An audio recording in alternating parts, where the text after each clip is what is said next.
The topic of this video was chosen by you in this post. So basically, this library has two functions, add and sub, which adds and subtracts numbers from each other. Another file we have here is the C implementation, and this gets compiled into lib.exe later. And we have the function wrapper, which basically just returns the value that the program returns. So let's see it. I'm going to cd into the lib now and compile the libc just so I don't get suspected of anything. Okay, let me cd out,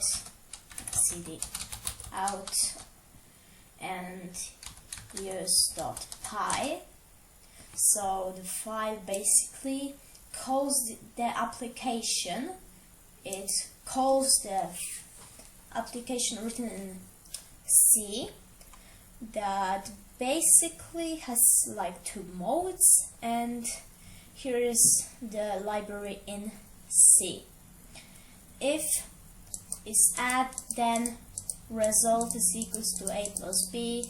If subtract, result is equals to a minus b, and then return the result.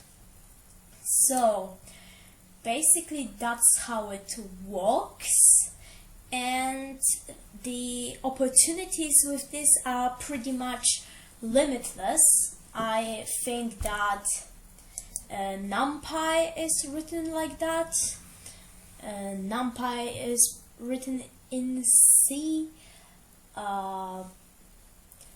Pygame is as written in C with the Python wrapper. It's just a wrapper for SDL. So you can see it's being useful. Okay, so that was the video. If you want to participate in votings for topics of the new videos, see my community tab, and goodbye.